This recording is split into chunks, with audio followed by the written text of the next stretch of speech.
ہم میں سے ایک تعداد بارے میں غفلت اور کوتاہی کا شکار ہے، اور ہم میں سے کچھ ایسے ہیں کہ وہ اعمال تو کرتے ہیں لیکن بغیر دلی ارادے اور ثواب کی نیت کے۔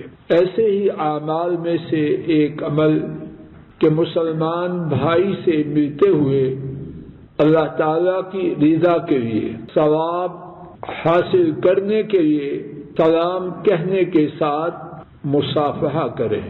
دونوں میں سے ہر مسلمان بھائی اپنے دوسرے بھائی کے ساتھ السلام علیکم، اس کے ساتھ اپنے دائیں ہاتھ کو دوسرے مسلمان کے دائیں ہاتھ کی ہتھیلی کے ساتھ ملائے۔ اس سے کیا ملتا ہے؟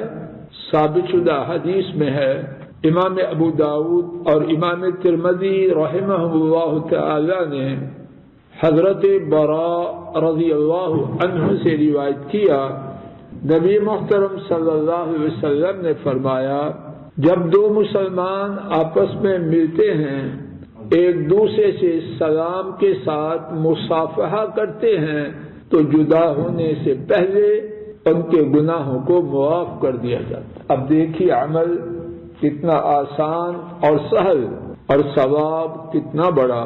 اور ایک دوسری روایت میں ہے جس کے راوی ابو ہریرہ رضی اللہ تعالی عنہ ہیں کہ حضرت صلی اللہ علیہ وسلم نے فرمایا، ان دونوں کے گناہ اس طرح جھڑ جاتے ہیں جس طرح کے درخت کے پتے جھڑ جاتے ہیں۔ موسم خزاں میں جب پتے جھڑتے ہیں تو کوئی پتا باقی رہتا ہے۔ اب کیا کریں؟ تین باتوں کی طرف توجہ فرمانی ہے۔ مسلمان بھائی کے ساتھ السلام علیکم کے ساتھ مصافحہ کرنے میں کوتاہی نہ کی جائے۔ دوسری بات، سلام لیتے ہوئے اور مصافحہ کرتے ہوئے نیت یہ ہو کہ اللہ تعالیٰ راضی ہوں اور ثواب ملے۔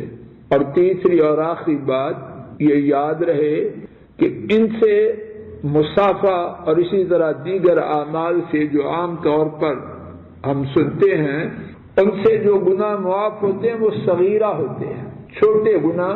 بڑے گناہوں کی معافی حاصل کرنے کے لیے ساتھ اللہ تعالیٰ سے توبہ کرنا ضروری ہے، اور توبہ یہ ہے گناہوں کو چھوڑ دیں، ان کے کرنے پر نادم ہوں، آئندہ نہ کرنے کا پختہ عزم کریں، اور جس کی تلافی ممکن ہو وہ کریں۔